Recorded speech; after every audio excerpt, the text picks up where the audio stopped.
Upstate Medical University in Syracuse, New York invites you to be the informed patient with a podcast that features experts from Central New York's only academic medical center. I'm your host, Amber Smith. Upstate's Breast Health and Breastfeeding Medicine Division has expanded its services with a public phone number dedicated to lactation assistance. I'm talking with the director of the division, Dr. Jayne Charlamb, along with nurse Michele Dwyer. Dr. Charlamb is an associate professor in internal medicine and obstetrics and gynecology at Upstate, and Nurse Dwyer is a nurse with more than 30 years' experience in maternal child health care. Both are international board-certified lactation consultants. Welcome to the Informed Patient, both of you. Thank you. It's a pleasure to be here. Thank you, Amber. Why is it important to have a phone number that anyone can call to get answers about lactation? Dr. Charlamb? I think for a long time, our medical community promoted breastfeeding, but didn't do enough to support our families who wanted to breastfeed. And it's difficult sometimes for families to know where to go for help. Their pediatrician may not be available 24/7 or may not understand some of the aspects of breastfeeding not directly related to the baby. And the obstetrician may not have that specialty training on how breastfeeding works in terms of the babies. So we felt that it would be great to have a one number place that would be easy for families to reach for the breastfeeding support they need. So the number 315-464-MILK or 6455, during what hours is that available for people to call? That's available 24/7. You're not going to get a live person on the other end 24/7, but there is a recording explaining where you can go for help during normal business hours. And if you do need help during the off hours, if it's an emergency and it can't wait, there is a number that we give that you can talk to a live person anytime, day or night. And so this is for anyone. They don't have to be a patient of yours or a patient of anywhere at Upstate. Do they have to have insurance to call? Not at all. This is for any family. We really encourage families, regardless of where they delivered their child, to call and get support. We take all the insurances that Upstate takes, and that's never even a question on its own, what types of insurance. If the family needs to be seen in person, then we make it work. How often do people who call end up having an in-person appointment? I think I'm going to let Michele answer that because she is our best go-to as far as responding to phone calls. As far as the percentage, I would say at least 50%. Many times I can triage on the phone, and it's a quick question, it's a quick answer. Maybe I'll be on the phone for 15 minutes and I will literally be just helping that mom so she can put the phone down and go back and take care of herself and her family. If it gets to be a little bit longer than 15 minutes, I can kind of feel it out that, to best help you and best serve you, let's make an appointment. Do you feel like you could do that? You come with a support person. So a fair answer would be 50%. I would like it to be 70% because it would be easier to evaluate a problem in person, for sure. Well, Dr. Charlamb, if I understand correctly, this number existed before, but it was just for physician use to call you because you're one of a few physicians in New York State to be an international board certified lactation consultant. So what sorts of questions would you typically get from your physician colleagues about breastfeeding? Very often, physicians honestly would use that number to call us to say, hey, how can we get our patients to you? And that's when we realize, wow, we really should establish something for the general public. But physicians often have questions. I think most of them revolve around procedures and medications and whether or not they would be safe for their patients to use in the situation in which, mom is breastfeeding and may need a certain antibiotic or a certain type of surgery, and how would that impact breastfeeding? And we're still very happy to answer those questions, either from a family or from a pediatrician or a surgeon and whatnot. I do receive calls fairly frequently from our emergency room or from, various people at Upstate and even other hospitals, and very happy to support that. Interestingly, the vast majority of medications are actually very compatible with breastfeeding. And I think there's a lot of concern rightfully out there. We never want to do any harm, but I am very often able to reassure a medical provider or a family that that medication is just fine. And usually the answer is it's just fine, or we can find something that is a safe alternative. Well, let's talk about the benefits of breastfeeding for the baby. Nurse Dwyer? Multitude. Coming off of the recent pandemic that we had, breastfeeding, and we knew this was going to happen. Dr. Charlamb and I talked about this early on in the pandemic, that immunity and protection is most likely going to enter into the breast milk. And what better way to bolster up our civilization is to pass along the immunity via the breast milk to the babies that were being born coming into this situation. And that did happen.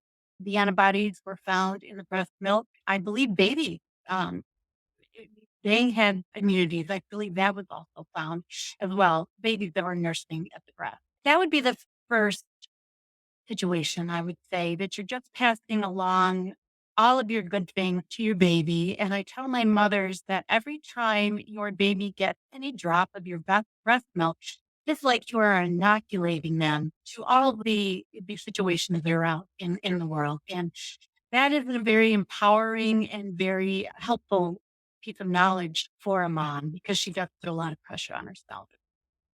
Another benefit would be just that you're able to, you brought this baby, you've made this baby for 9 months, and now this baby is born, and you're going to bring this baby to the breast and give the most perfect food that has been specifically made for your infant, as opposed to if you were going to nurse another infant that was not yours. And it's just a full circle. And you're going to nurture that baby and provide nutrition. And essentially, your baby is going to grow with the milk that you're providing. And it's a very empowering thing for a mom to see. It just brings the whole maternal child full circle, I believe. So many, many benefits. Those would be my two biggest, that you're just bolstering your baby to face the world and everything that is in it. And you're also nurturing that bond with your baby. I think building on that, looking at the results of that type of relationship, we look at the immune function that Michele mentioned. It's huge. We know that the baby's immune system is immature when that baby is born, and this helps the physiologic growth and development of the immune system, protecting against infection. We know that babies that are breastfed are less likely to get chest infections, ear infections, diarrhea. Over the longer term, we're talking in terms of months of breastfeeding, we know babies will be having a significantly lower risk of dying of SID. And that's something that I think every family is very fearful of. And if they want to do everything possible, that's a very empowering, good way to reduce risk of SIDS. Certainly, we see reduced risk of leukemia in infants, and getting older even, there are some indications that infants that are breastfed for at least 1 year, when they are older, less likely to develop obesity, which in our current atmosphere of concern about this epidemic of obesity, to be able to set up one's child to have less likely to have problems with that is a really wonderful thing. Are there benefits for the mom? Oh, 100%. As Michele mentioned, I think the bonding is a big part about it. There's the ease relative to having to wash bottles and sterilization in the early days. From the medical standpoint, though, we're starting to have a growing understanding of benefits to mom that we didn't really acknowledge or understand years ago. We know that women who breastfeed are less likely to develop breast cancer, are less likely to develop ovarian cancer, and even heart disease. That seems to be a growing acknowledgement in the medical community that, of course, I think the general medical practitioner at this point understands fully that breastfeeding is good for a baby, but we're now starting to get a better understanding that, wow, this is really important for moms as well. You spend, as Michele mentioned, 9 months growing this human inside of you, and there are many, many changes that go on in a pregnant person's body, including laying down fat stores and changing the way our glucose, our sugars are stored and our metabolism works. And all of that really is nature's way of preparing this adult body to breastfeed. And if we halt that, after delivery, if we say, okay, we're just going to get formula and not go through that lactation stage for that woman who just delivered an infant, that's not the physiologic norm. That's not what her body was set up to do. So there are repercussions to that, which we can see that women that have a pregnancy without breastfeeding, for example, those women are more likely to go on to develop diabetes years down the road. So I think as time goes on, we're recognizing this isn't so much about what's best for the baby, but what is best for the family. Do you have an estimate for what percent of women who give birth are choosing to breastfeed now in 2023? The best tracking in the United States is done by the CDC, and their data that came out in 2022 showed us really a nice number of families start out breastfeeding their infants. Over 83% of infants born in the US have been receiving some breast milk. Now, that might be one day in the hospital, it might go on longer. And as we see, although the vast majority of babies start out receiving some breast milk, that number, that percentage goes down gradually. By the middle of the first year, only about 55% of babies will be getting any breast milk, and only about 1 in 4 babies will be exclusively breastfed at 6 months.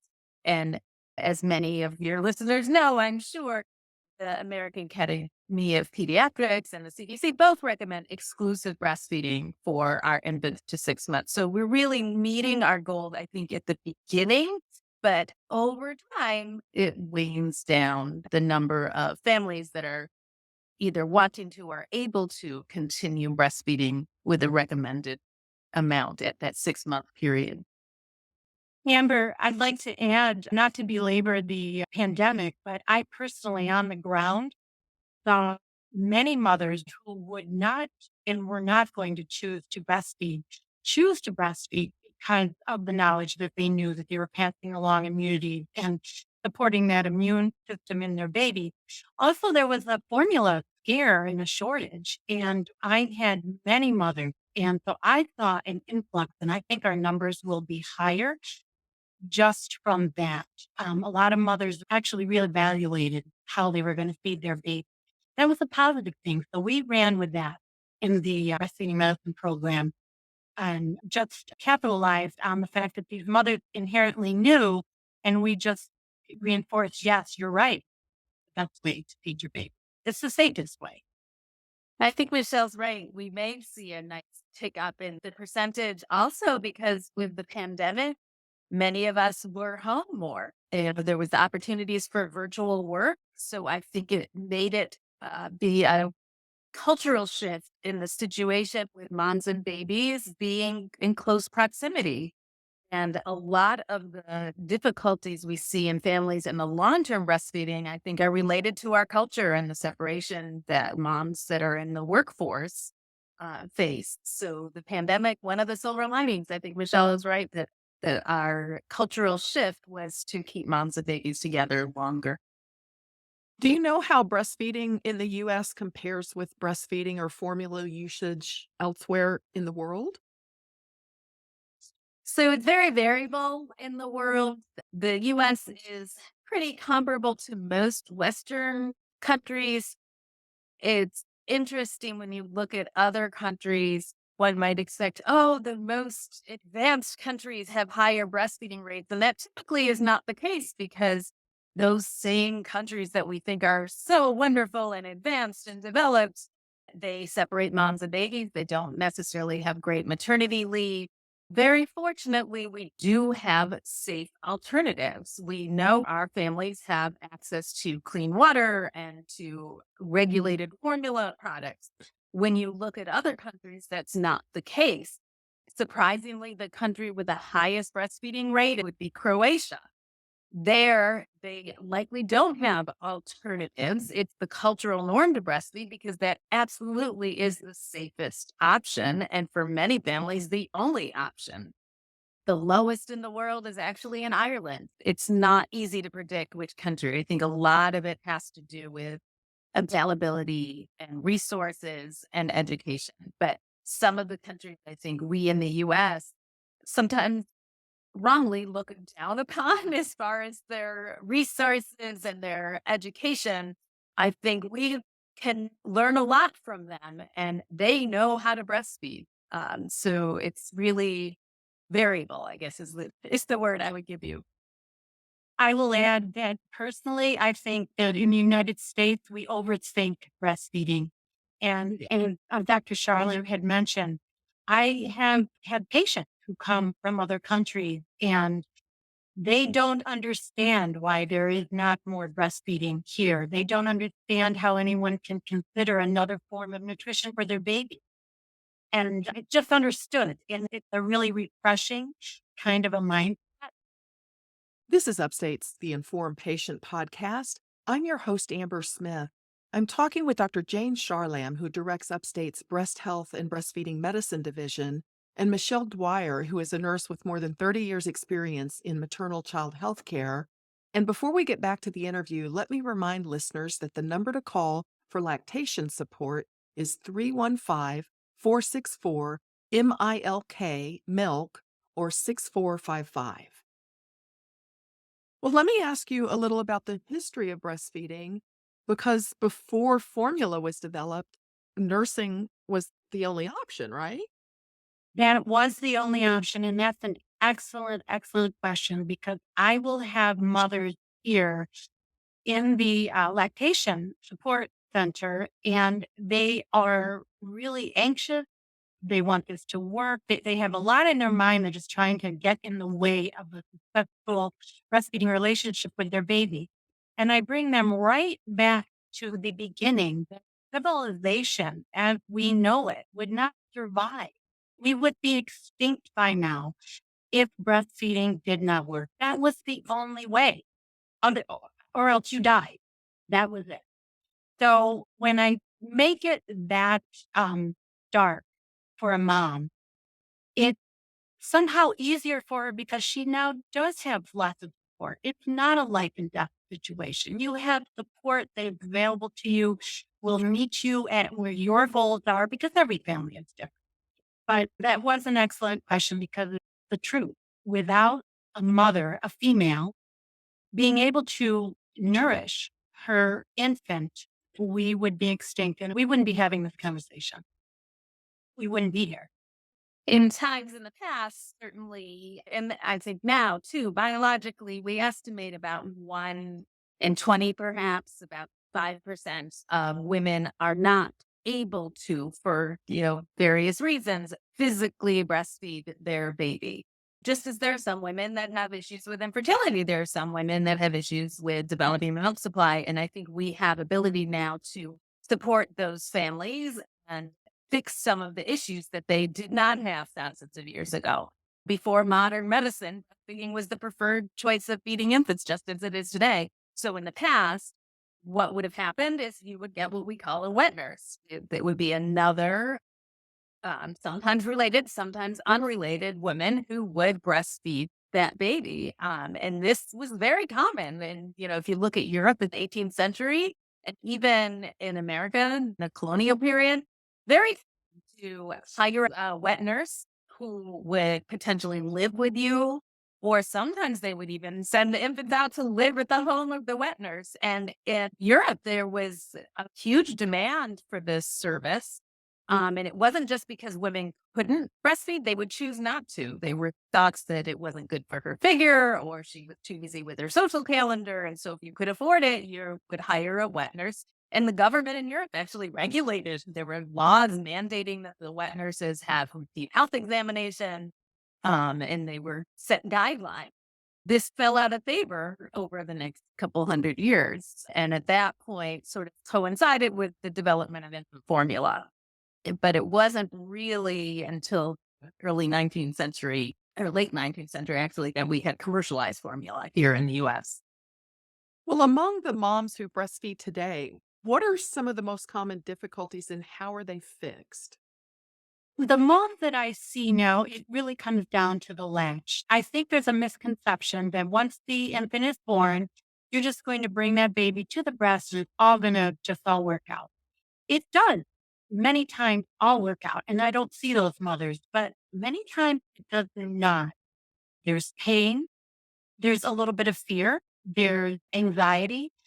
There is worrying about your baby's weight. Am I feeding the baby enough? Can I just come in and get like a number? There's a lot of being wrapped up in the numbers, like the weight of the baby. Am I making enough milk? Um, so what we do is, I always say that the easiest thing that I can do is to show the mother, yes, you do have enough milk as far as the volume, as far as the number. Yes, your baby's weight in absolutely fine. And then we talk about the number. More importantly, what I try to do is to support the doubt. There's a lot of doubt. Am I doing it right? Mothers will hear a conversation regarding their baby and how much milk they're making, and they will take the negative part. They will hear it in a negative fashion. I'm not doing enough. I'm not making enough. My baby doesn't weigh enough. My baby's not as big as this baby over here. So the majority, again, the details are easy for me to take care of. I can show that everything is okay. Then the more extensive part of the visit will be to offer that emotional support. You can do it. You're doing a fantastic job. And I usually will not see a mother just once. It is a process. I'll see them 2 or 3 times in a month in the early weeks of their infant to get them through that 1 to 4 weeks of age for their baby till they're really getting their sea legs, that they feel like, okay, I think I can do that. And I will hear from them, which is so heartwarming to me throughout the whole year. They will call me. My baby's going to start eating complementary food. How do I go about that? My baby wants to wean. My baby's 11 months old. How am I going to do that? So it is a relationship that we form way in the beginning. And it is one of the highlights of my job. I will say that. Right now, the families having babies, when they themselves were born, breastfeeding was not as common. And so they were not raised seeing breastfeeding among their siblings, among their friends. And so I think what Michele provides is what would be naturally provided if we lived in a culture in which 98% of babies were breastfed. We would see our siblings, our cousins, our friends, and then we'd have a bunch of supportive women who have been there and experienced these problems surrounding our new families and helping them to breastfeed successfully. And we don't have that established in our culture. Very often the connection is just through Facebook to friends. A new mom may live thousands of miles from her family, may not have connections to other families who have successfully breastfed. So the basic of supporting a new young family really go back to personal support. And that's what our program strives to provide. And that's what Michele is so good at. And there are medical issues as well. And so that's when I end up getting involved. But again, those are relatively rare. I'd say 90% of what comes to us on these phone lines is handled very quickly and very easily with some real basic support. Do moms who have twins and triplets, do they automatically have more of a challenge breastfeeding? They do, just because of the sheer number. It can be overwhelming. And so I always say, thank goodness we get 9 months or so to realize that we are going to be breastfeeding 2 babies or 3 babies, but it's easily managed. The beautiful thing regarding the lactating female, her body will accommodate 2, 3 babies. It can be extremely overwhelming. So that comes back to the support. But the female body is a beautiful mechanism that it just will kick in. But it will take a lot of time, but it is absolutely doable. And again, I'll say it again, it will take a lot of time. And so that goes to the emotional part, to the mother and the family as a whole, because we have a support person who is involved, who is very caring and doesn't want to see their wife or mother of their children getting exhausted. So there's a whole dynamic that does expand when there is more than one baby that you're trying to keep alive. But it can be done. It absolutely can be done. So we do like to offer that support. Well, the theme for this year's World Breastfeeding Week was Let's Make Breastfeeding and Work Work. So I'd like to talk about the difficulties in 2023 for women in the U.S. who want to breastfeed while working outside of the home. Are there things being done to help make that available as an option for women? It is getting better, Amber, much better. I have been doing this for over 30 years. And 30 years ago, not to be very specific, but I remember pumping in a bathroom with a hand pump and trying to get it done so I could get back to work. And of course, I worked for maternal child and I'm in the department of maternal child and I had to cram it in to pump. And it was very stressful, very, very stressful. But we have come, thankfully, a long way. We here at the Breastfeeding Medicine Program with Dr. Charlamb and other lactation support that is out in the community have got together in recent years to advocate that businesses locally, because they legally have to provide a spot for a mother to pump where she's comfortable and there will be privacy. And she is allotted time to do that so that we can support the breastfeeding. So there are many rooms that I know of that have been incorporated into local businesses. We here at Upstate have them in almost every facility, actually every that I can think of now. And, you have to have an electrical outlet. You have to have, a sink would be nice, basic things, a chair, privacy. So we have come a long way. We do have a little bit further to go. I know my teachers that are out there that go back to work. I would say they have the most difficult time. School systems try to find room, but I think space, there isn't a lot of it from what I'm hearing in general. So they have a hard time. I would like for that not to be. And again, in the restaurant, customer service facet of employment, those mothers have to fight very hard to continue to provide breast milk for their baby for a full year, if that is what they want to do. We're getting better, but we have a little bit ways to go to answer your question. Looking historically, I'm very proud of New York State. We were the first state in the United States to enact any legislation protecting breastfeeding. Back in 1984, they took breastfeeding, made an exemption from the public indecency offenses. And about a decade later, there was New York civil rights law giving breastfeeding mom the right to breastfeed any location she's otherwise able to be, private or public. And more recently, like Michele alluded to, New York state labor law gives all employees in New York the right to express that breast milk in the workplace, regardless of the size or the nature of their business.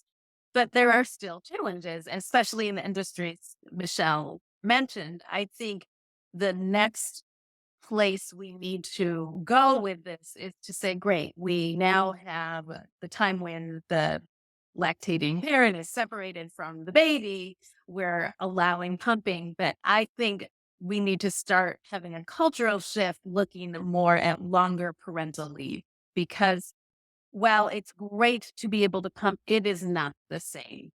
And to expect a new parent 6 weeks after a delivery of a baby to go back into the workforce and pump and come home and do laundry and do diapers and do bottles is an awful lot. At that point, breastfeeding is just beginning to you're just kind of getting your groove. So my next push, now that we're doing great with pumping while at work, my next push will be to advocate for parental leave. And I think we in the United States are behind on that, frankly, when you look at the opportunities for being home with one's family after the delivery of a baby and the EU and various other countries, we're way behind. Well, I want to thank both of you for making time for this important discussion. It was great being here. Thank you so much, Amber. My guests have been Dr. Jayne Charlamb. She's an associate professor in internal medicine and obstetrics and gynecology at Upstate, and nurse Michele Dwyer, who has more than 30 years' experience in maternal child health care. Both are international board-certified lactation consultants, and the number to call with infant feeding issues is 315-464-MILK or 6455. The Informed Patient is a podcast covering health, science, and medicine, brought to you by Upstate Medical University in Syracuse, New York, and produced by Jim Howe. Find our archive of previous episodes at upstate.edu/inform. If you enjoyed this episode, please rate and review the Informed Patient podcast on Spotify, Apple, YouTube, or wherever you're listening. This is your host, Amber Smith, thanking you for listening.